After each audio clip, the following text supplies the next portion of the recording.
Welcome to the Retirement Planning Show, your source for financial strategies to help you retire with confidence. Featuring Chip Coughlin of Retirement Income Analysts in Syracuse, New York. Chip is a registered representative, and securities are offered through LPL Financial, member of FINRA SIPC. Investment advice offered through Stratus Wealth Partners, Ltd. Retirement Income Analysts and Stratus Wealth Partners are separate entities from LPL Financial. And now, here are your co-hosts, Matt Halloran and Chip Coughlin. Hi, I'm Matt Halloran, joined as always by Chip Coughlin, founder of Retirement Income Analysts in Syracuse, New York. Welcome to the Retirement Planning Show. We're continuing our discussion with Chip about the class he teaches at local colleges to help people in the greater Syracuse area learn about retirement planning today. Good day, Chip. How are you? Fine, Matt. How is your day going? It is going very, very well, and I'm very happy to continue our discussion. We're going to talk about life planning. We're continuing the discussion. That's where we ended up on our last podcast. So break down life planning for our listeners and the 9 categories, please. Okay.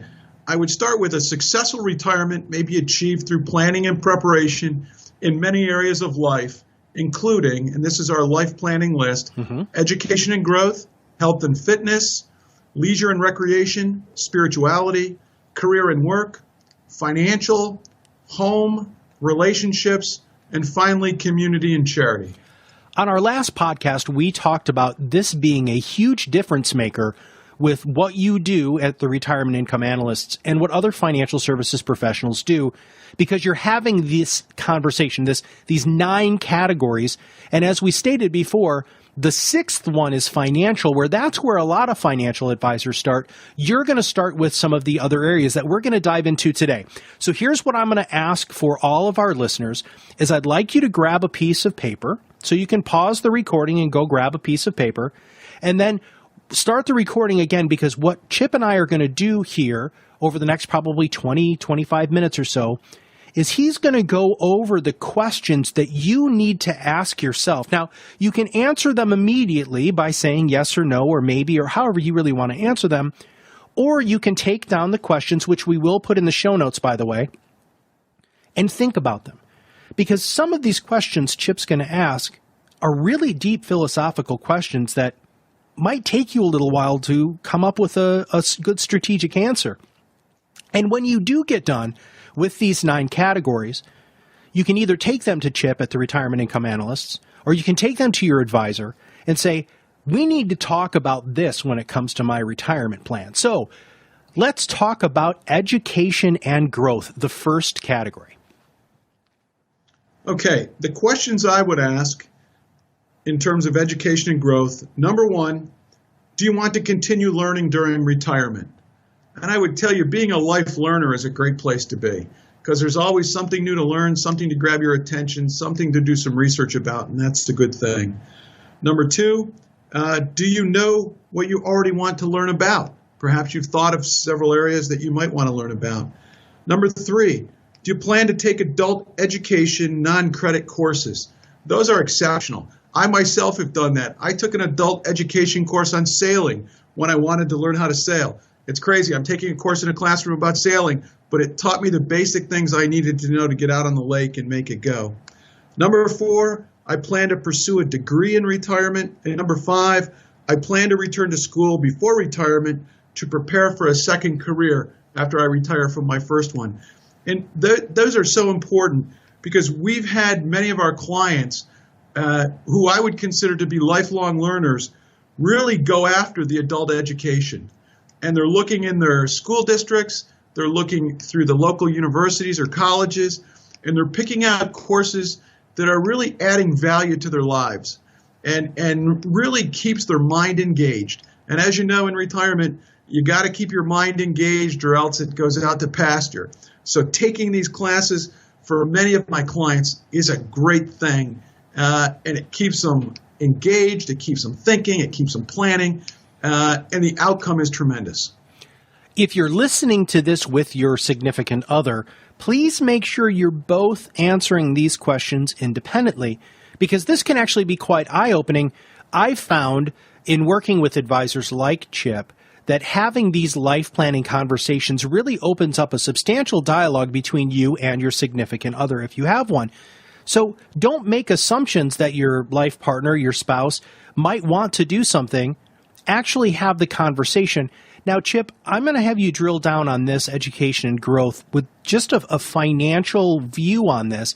So let's say I do want to go back to college. How does that impact my retirement? Do I take out student loans potentially? Are there grant opportunities or scholarships opportunities for people who are going back for either a second career or somebody who's trying to pursue their degree much later in life? Well, there's a number of possibilities. I know in this town, we have a university, we have multiple colleges, we have a community college, and we have what's called University College. It's put on by the university, but it's a smaller subset. And within each of those institutions, there's some great classes the client can take.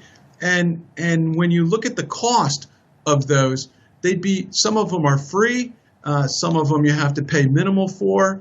If you went back to school and got a degree, you could build that into your retirement plan so that you could finance that.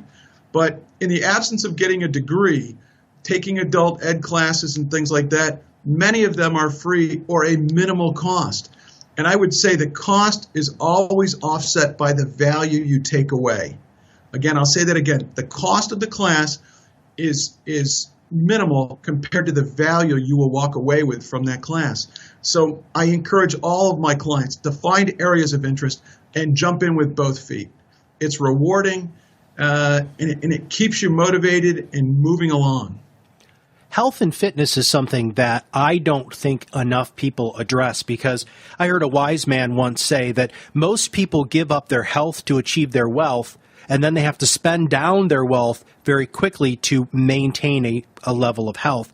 Let's talk about health and fitness. What questions should our listeners write down and answer for themselves?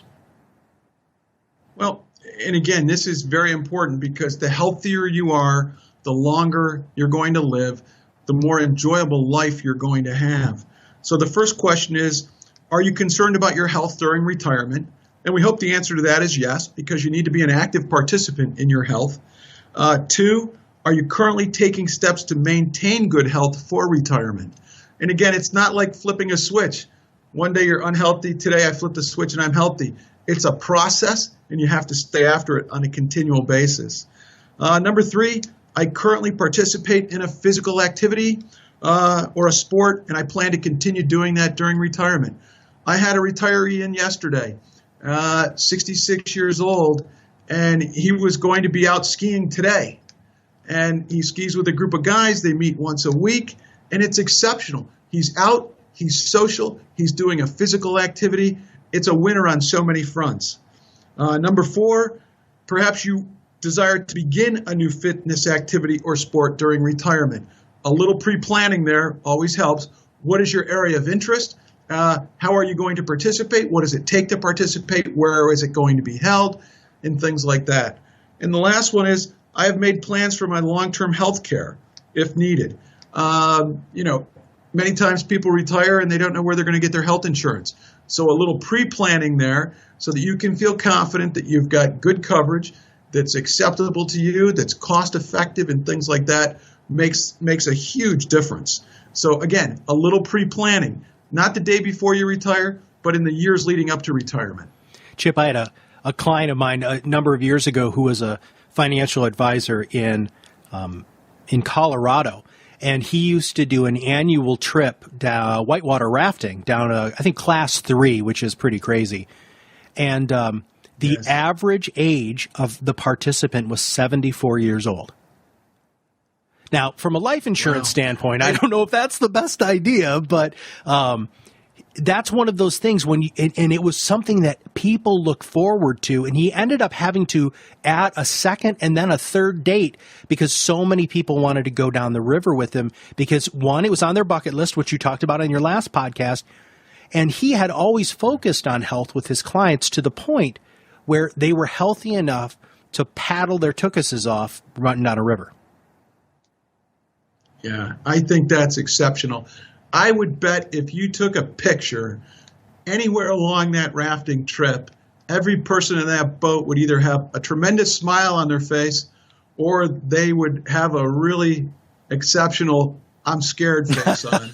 But it's invigorating. Yeah. I've done the whitewater rafting, and I'll tell you what, it's invigorating when you're doing it. And that's exceptional. But take a picture and look at all the smiles on their faces. Yeah. I'm always encouraged when my clients come back from a trip and they show me the pictures, and they all have smiles on their faces. They all do. It's uplifting. It's beautiful. We had a client just recently. They wanted to take the guilt-free vacation, so they went to Alaska, and they took a train, they took a bus, they took a boat, and they saw the glaciers, they saw the mountains, they saw all this great stuff in Alaska. And I said, bring me the pictures. So the next time they came in, they brought me the pictures. I got to tell you, I want to take that trip. The best advertisement for that trip was the smile on these people's faces in every photograph. Leisure and recreation are the next. So it's interesting because a lot of these are actually they're connected, right? So not just talking about the overall education, health and fitness, but now we're talking about leisure and recreation, which is the third category of the 9 areas of life planning. So what sort of questions do our listeners need to answer for themselves? Okay, number one, have you planned at least one weekly leisure or recreational activity for retirement? So what we're asking for is put something on your list, put it in your schedule once a week, and have something to look forward to, okay? Number two, I plan to take one or more yearly vacations during retirement. It's a fact, people spend more time planning their vacations than they do their finances. Well, once you get to retirement, your finances are okay. Now you got to put that energy into planning that vacation and take a tremendous vacation. Go somewhere new every year. Experience a new culture. Experience a new lifestyle. Experience something that's different. And again, take lots of pictures to show Chip, but go do it and make it a priority.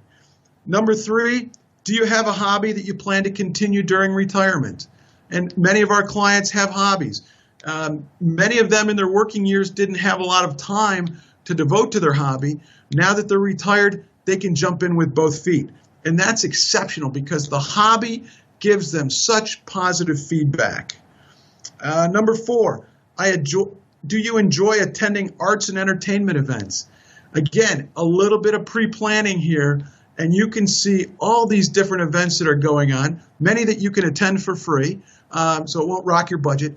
But if you have an area of interest, you can find an activity or an entertainment event that would fill that bill, and it's exceptional. We have a house in the Adirondacks, and we get this magazine. Adirondacks are the mountains in New York State. And we get this magazine, and in the back of the magazine, it lists all the activities going on for the next 3 months. And my God, if I was retired, I'd be going to one of those every week. And they're diverse. There's, from taking ice out of the lake, cutting ice out of the lake. There's ice sculpture. There's winter festivals.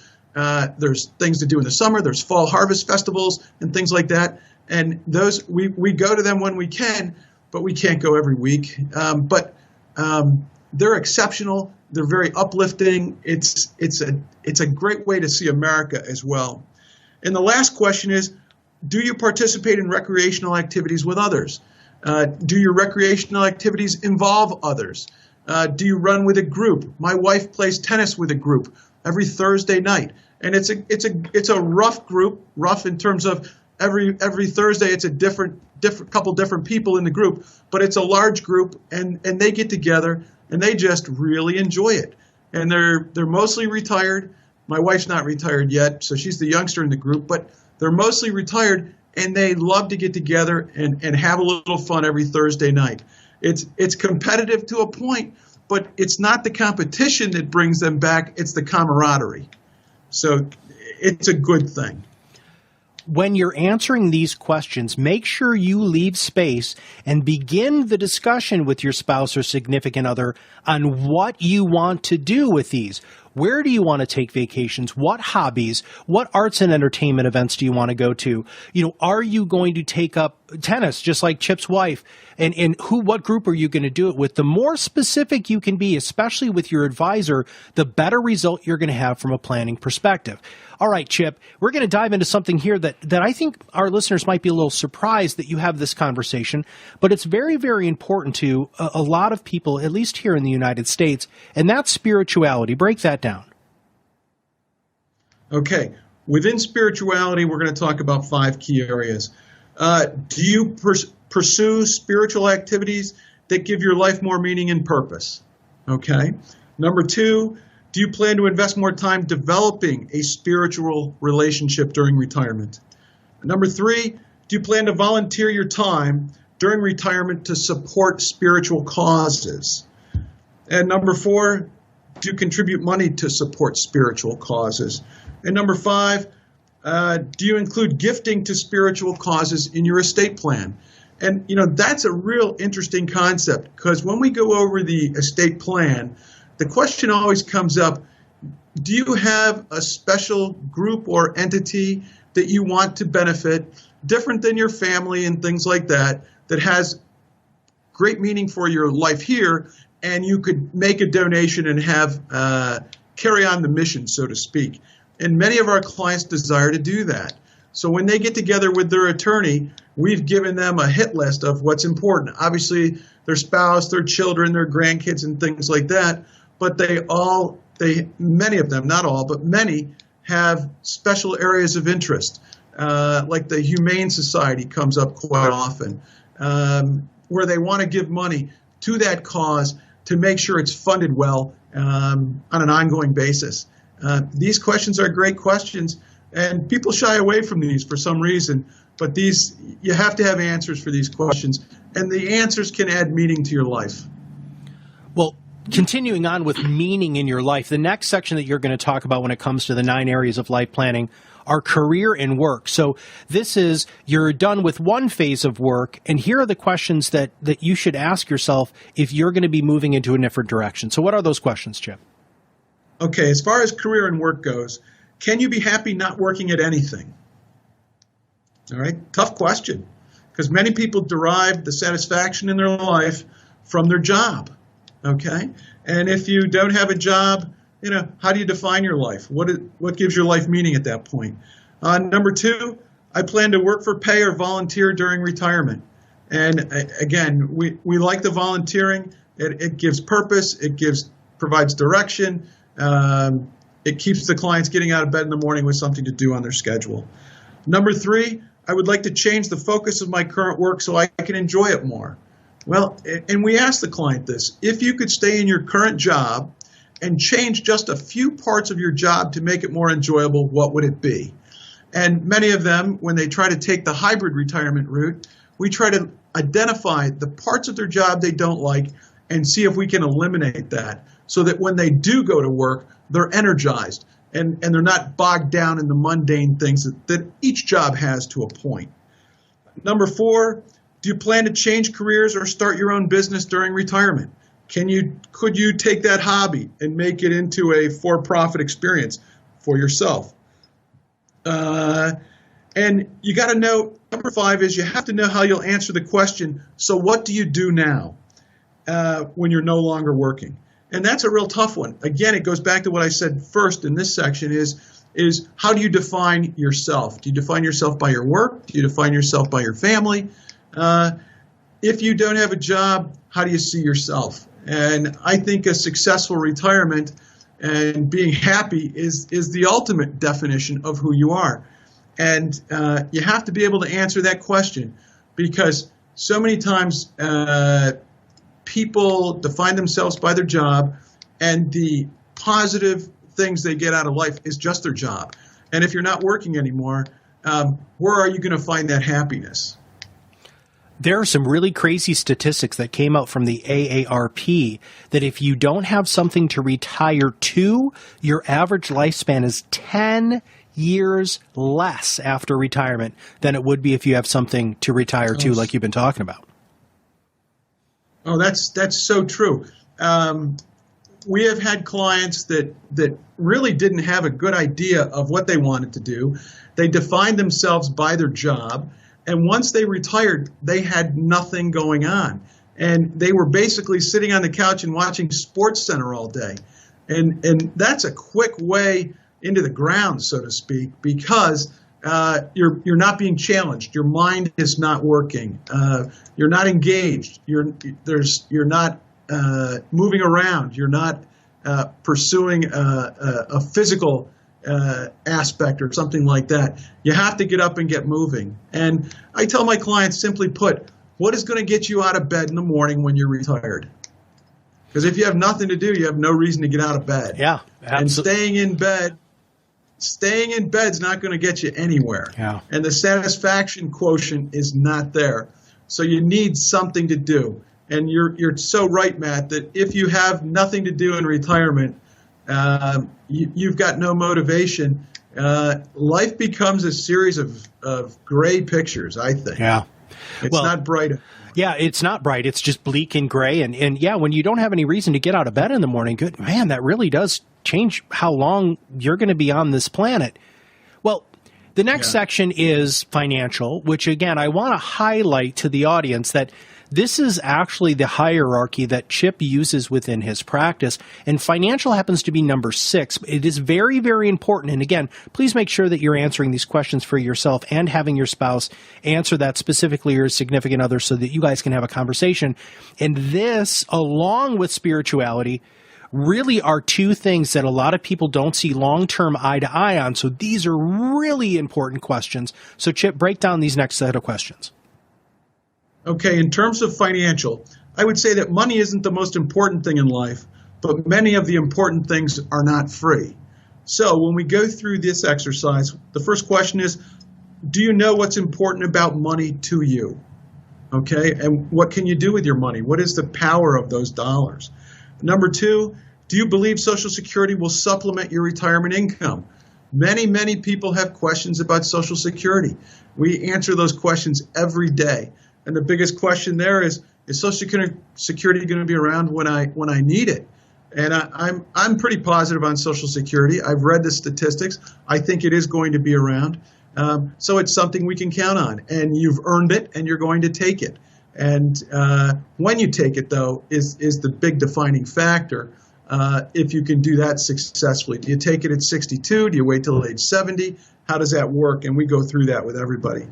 Number 3, are you concerned about not having enough money during retirement? Okay, and that's a burden.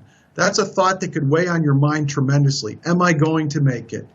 And we had a home builder that built great houses. He's still a client, but he put so much into his company that he almost didn't save enough for himself. And he wondered how he was going to make it during retirement. And we said, gee, you could do some side jobs on your own and things like that. But because of being a builder his whole life, he was pretty beat up physically. And he had such a tough attitude about this. Am I going to make it in retirement? And we had to sit down with him on numerous occasions and say, okay, you weren't the greatest saver, but here's what you've got. Here's what Social Security is going to give you. Here's what your budget is telling me you're spending money on every month. You're going to be able to make it. And it took a while for that to sink in. As long as he lived within his means and allocated his resources correctly, he was going to make it. Number 4, do you have enough money to make life choices that you want to make? And again, a larger retirement account versus a smaller retirement account gives you more flexibility in making decisions. And, obviously the more you have, the more decisions you can make. But again, it's not, more money doesn't give you a higher quality of retirement. It just gives you more choices. And number 5, do you plan to become more conservative with your money after retirement? And that's a tough question, because it's really tough to change a standard of living unless it's done dramatically.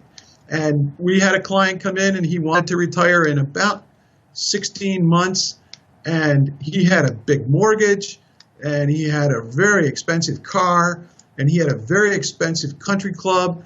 And I said, you've got a big house. Who comes to your house?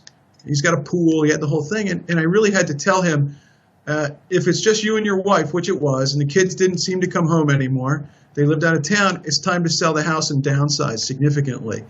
I also told him he had to get rid of that Lexus. Nothing against Lexuses. They're great cars, but his Lexus payment per month was incredible, and he needed to give that car up. And the last thing was the country club. He was spending about $900 a month on his country club, and I said, how many rounds of golf did you play this year? And he looked at me with a sheepish grin. He said 4 times. So he played 4 rounds of golf for about $10,000 a year. That golf course must be pretty special. But we had to eliminate some of those things and redo his finances so that he could live the lifestyle, in retirement that he'd hoped to live. Because on the course he was on, with the big mortgage on the house, the big loan on the Lexus and the country club, he would have defunded himself in about 3 years. Ouch. He would have run out of gas. And the only thing he would have had left is Social Security. And that's not going to pay all your bills. Right.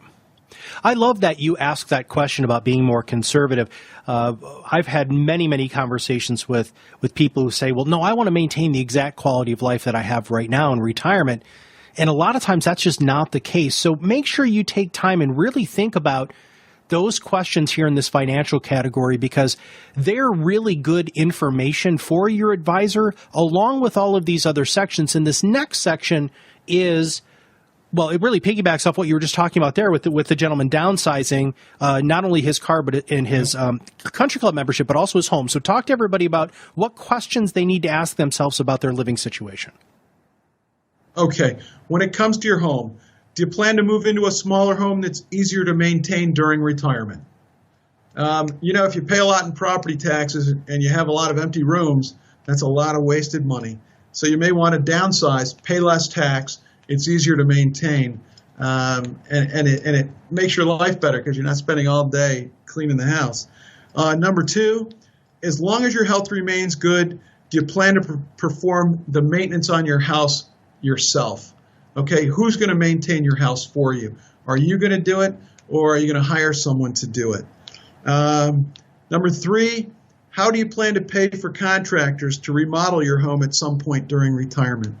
Okay, if your home needs some updates, and all homes do, it seems styles change, new technologies come out, and many people want to redo something in their house, add hardwood floors, add a new kitchen, add a new fireplace, improve the deck, and things like that to make it more user-friendly, but also to add some value for a resale.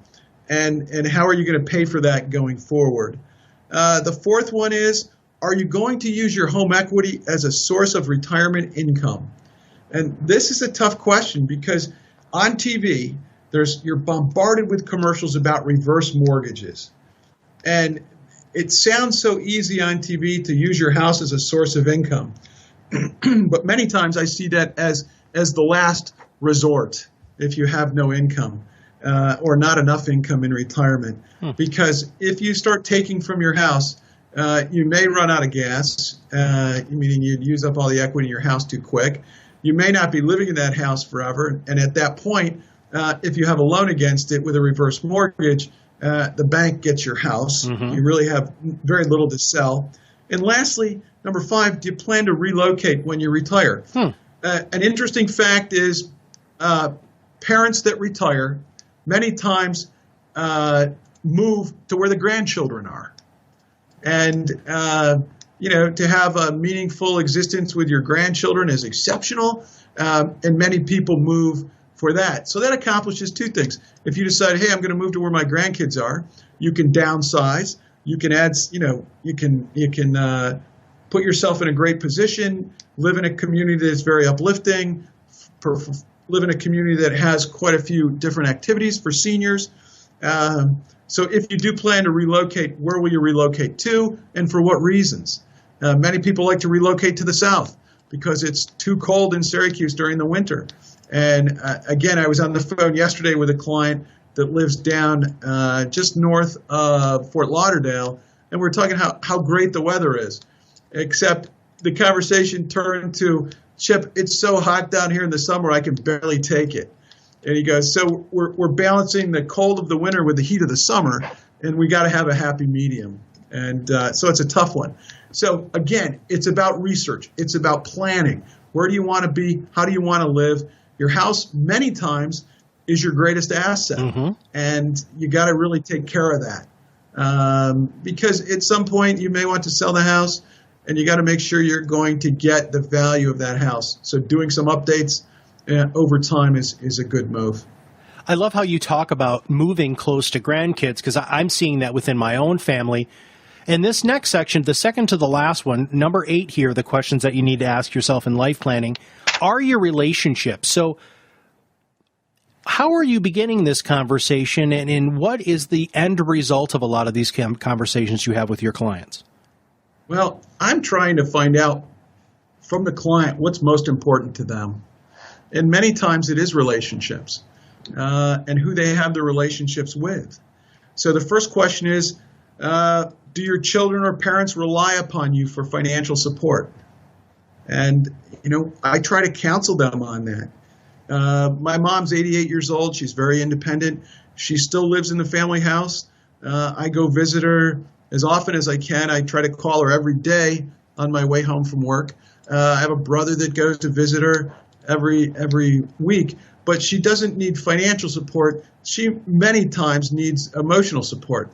Just someone to talk to, someone to say hello to, or we go over and we bring her over to my house if we're going to have a nice dinner or something like that.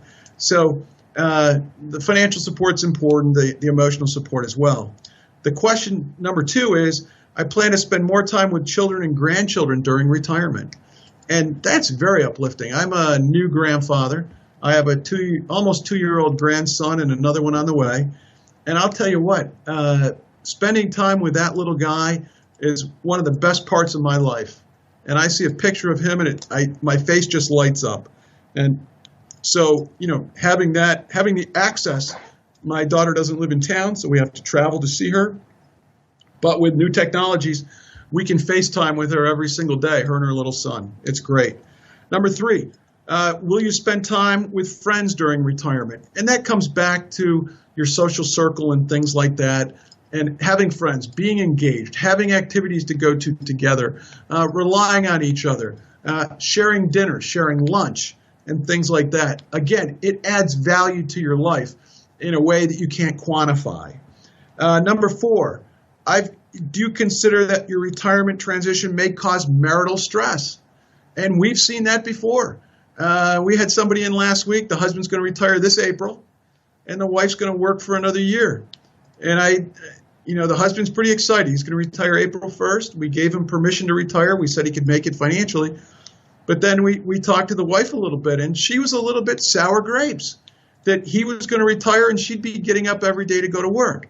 So I said, how can we overcome this so that her job that she likes, but how is it going to be okay for her to get up in the morning?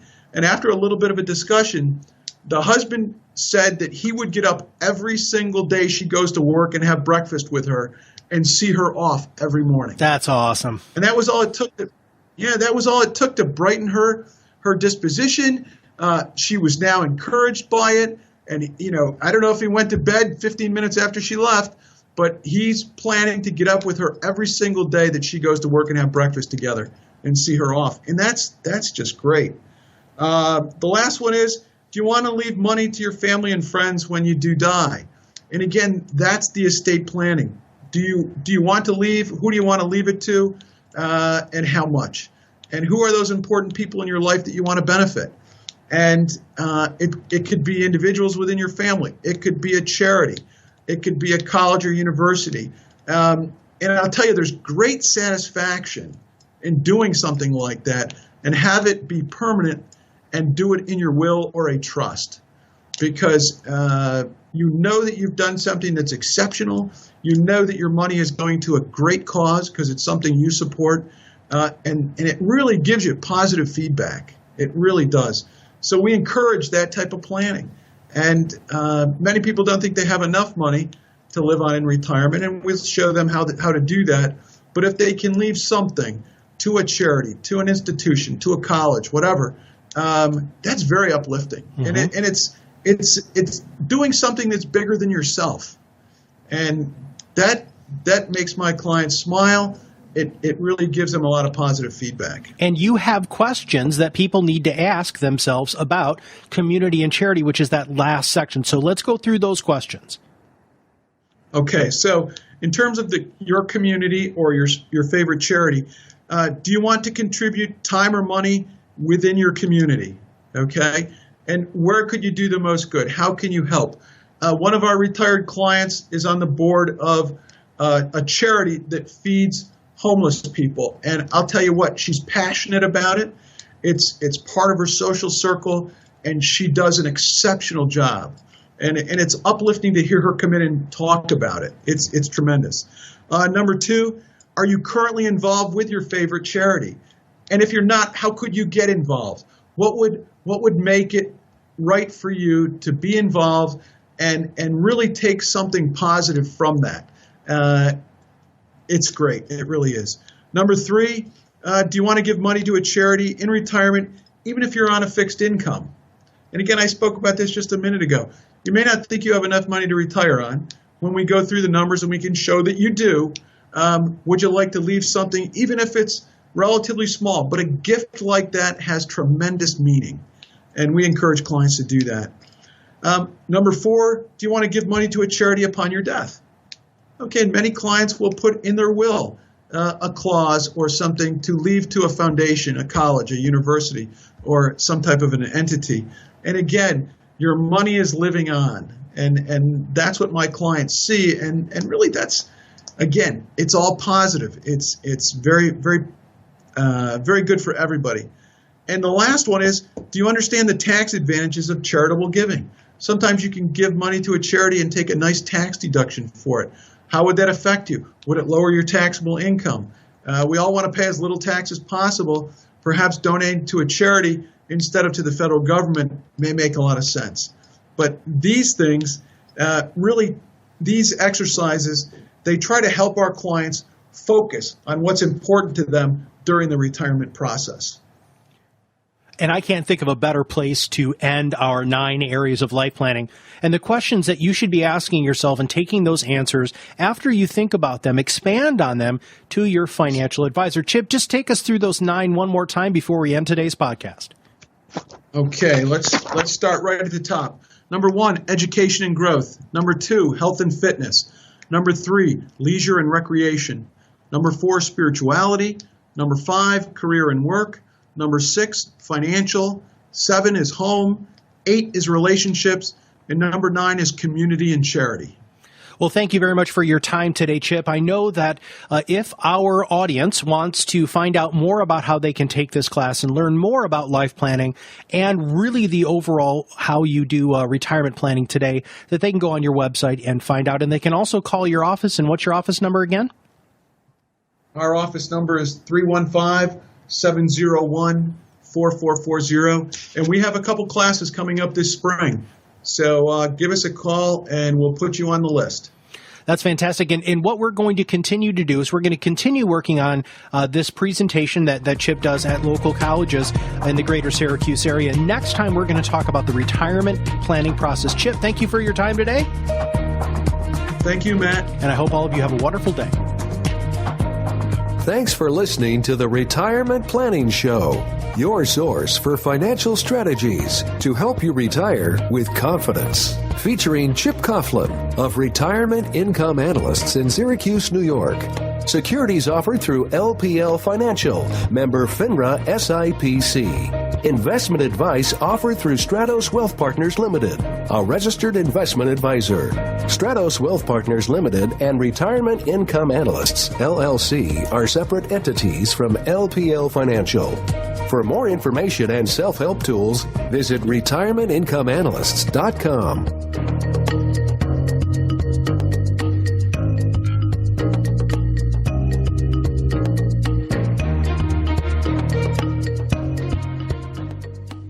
Securities offered through LPL Financial. Member FINRA SIPC. Investment advice offered through Stratos Wealth Partners, a registered investment advisor. Stratos Wealth Partners and Retirement Income Analysts LLC are separate entities from LPL Financial. Content in this material is for general information only and not intended to provide specific advice or recommendations for any individual. All performance referenced is historical and is no guarantee of future results. All indices are unmanaged and may not be invested into directly.